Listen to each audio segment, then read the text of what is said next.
আজকে আপনারা জানবেন এমন কিছু ভৌতিক আর রহস্যময় সত্য ঘটনা যা জানার পর আপনার রাতের ঘুম উড়ে যেতে পারে। যদি আপনি ভয়ানক আর রহস্যে ঘেরা ভিডিও দেখতে পছন্দ করে থাকেন তাহলে আজকের ভিডিওটা আপনার জন্যই। আনটোল্ড স্টোরিতে আরো একবার আপনাকে স্বাগতম। Number 1, Gaurav Tiwari death and enigma. এটা এমন একটি আশ্চর্যজনক মৃত্যুর ঘটনা যা আজও একটি রহস্য হয়ে আছে। ইনি এমন একজন ব্যক্তি যিনি ভূতপ্রেতে ভয় পেত না, কেননা ভূতপ্রেত নিয়ে গবেষণা করাই ছিল এই ব্যক্তির কাজ। এক কথায় ইনি হচ্ছেন একজন প্যারানর্মাল এক্সপার্ট। এই ব্যক্তির নাম হচ্ছে গৌরব তিওয়ারি। ভারতে এমন কিছু ভুতুরে জায়গা আছে যেখানে কেউ একা যাওয়ার সাহস করে না। গৌরব তিওয়ারি এইরকম 6000-এরও বেশি ভুতুরে জায়গায় প্যারানর্মাল এক্সপেরিমেন্ট করেছেন এবং সফলও হয়েছেন। রাত যতই গভীর হোক না কেন, গৌরব তিওয়ারি এই গভীর রাতেও ভুতুরে জায়গাগুলোতে যেয়ে তার গ্যাজেটগুলোর মাধ্যমে অদৃশ্য ভূতের সাথে কথা বলতে পারতেন। গৌরব তিওয়ারির মতে মানুষের যেভাবে একটি সাধারণ জীবন আছে, ভূতেদেরও একটি স্বাভাবিক জীবন আছে। যতক্ষণ ভূতেদের এই স্বাভাবিক জীবনে কেউ বাধা দেয় না ততক্ষণ ভূত কারো ক্ষতি করে না। গৌরব তিওয়ারি একটি ইন্টারভিউতে বলেন, মানুষের জানা 98% ভূতের গল্প শুধুই কাল্পনিক, যার কোনো সত্যতা নেই। বাকি 2% গল্পের সত্যতা আছে। একদিন গৌরব তিওয়ারি তার স্ত্রীকে বলেন, কোনো এক অদ্ভুত অদৃশ্য শক্তি তাকে অনুসরণ করছে আর তাকে অন্য দুনিয়ায় নিয়ে যেতে চাইছে। এবং এর কিছুদিন পরই ঘটে একটি শকিং ঘটনা। গৌরব তিওয়ারি তার কম্পিউটারে কিছু কাজ করছিলেন। কিছুক্ষণ পর সে ওয়াশরুমে গিয়ে তার মুখে এক ছিটা পানি দেয়, আর এমন সময় জোরে একটি শব্দ হয়, আর এই শব্দটি ছিল গৌরব তিওয়ারির পড়ে যাওয়ার শব্দ।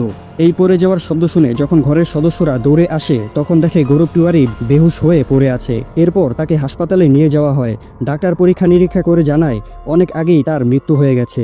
তবে অবাক করার বিষয় এটা ছিল যে গৌরব তিওয়ারির না তো হার্ট অ্যাটাক হয়েছিল, না তার গায়ে কোনো প্রকার আঘাতের চিহ্ন ছিল। তার এই মৃত্যুর ঘটনাটি আজ পর্যন্ত রহস্যই হয়ে আছে। Number 2, island of death. এটি এমন একটি আইল্যান্ড যেখানে দিনের বেলায়ও মানুষ যেতে পারে না, কেননা এই আইল্যান্ডে অনেক ভুতুরে ঘটনা ঘটে থাকে। ইতালির ভেনিস আর লিরো শহরের মাঝামাঝি একটি আইল্যান্ডের অবস্থান যার নাম পোভেগলিয়া। এই আইল্যান্ডটি আইল্যান্ড অফ ডেথ অর্থাৎ মৃত মানুষের আইল্যান্ড নামেও পরিচিত। এই নামের পেছনে একটি ভয়ানক ইতিহাস আছে। আজ থেকে প্রায় 3000 বছর আগে ইটালিতে একটি ভয়ঙ্কর রোগ ছড়িয়ে পড়ে যার নাম ছিল প্লেগ। এই প্লেগ রোগটি তৎকালীন সময়ে একটি মহামারীর আকার ধারণ করে, যার ফলে রাস্তাঘাটেও মানুষকে মৃত অবস্থায় পড়ে থাকতে দেখা যায়।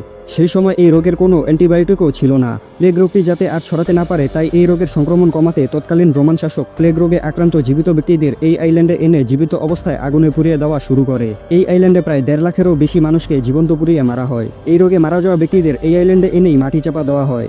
এরপর থেকেই এই আইল্যান্ডে অনেক ভুতুরে ঘটনা ঘটতে থাকে, যার ফলে এই আইল্যান্ডে থাকা বাসিন্দারা এই আইল্যান্ডটি ছেড়ে চলে যায়। ভুতুরে ঘটনাগুলো ঘটার কারণে এই আইল্যান্ডটি একসময় ভুতুরে আর পরিত্যক্ত আইল্যান্ডে পরিণত হয়। পরবর্তীতে 1922 সালে এই আইল্যান্ডে একটি মানসিক হাসপাতাল বানানো হয়। এখানে মানসিকভাবে অসুস্থ ব্যক্তিদের চিকিৎসা করা হতো। কিন্তু কিছুদিন পরই এই হাসপাতালে থাকা ডাক্তার আর নার্সরা এই হাসপাতালের বিভিন্ন জায়গায় অশরীরী ছায়া দেখতে পেয়েছে বলে দাবি করে। ঘটনাটি আরও ভয়ানক হয়ে ওঠে যখন এই হাসপাতালে থাকা ডাক্তার আর নার্সরা একের পর এক অস্বাভাবিকভাবে মারা যাওয়া শুরু করে। এরপরই ইটালি সরকার দ্রুত এই আইল্যান্ডটি বন্ধ করে দেয় আর সাধারণ মানুষদের এই আইল্যান্ডে যাওয়া সম্পূর্ণ নিষেধ করে দেয়, যার কারণে এই আইল্যান্ডটি জনশূন্য আর পরিত্যক্ত হয়ে পড়ে। এরপর এই আইল্যান্ডটি দ্য আইল্যান্ড অফ ডেথ অর্থাৎ মৃত মানুষের আইল্যান্ড নামে পরিচিতি পায়। এই দুইটি রহস্যময় ঘটনার মধ্যে কোন ঘটনাটি বেশি রহস্যময় আর ভয়ানক ছিল, এই বিষয়ে আপনার মতামত কমেন্টে জানাতে ভুলবেন না। এইরকম আরও ভিডিও পেতে এখনই লাইক, কমেন্ট আর সাবস্ক্রাইব করে রাখতে পারেন।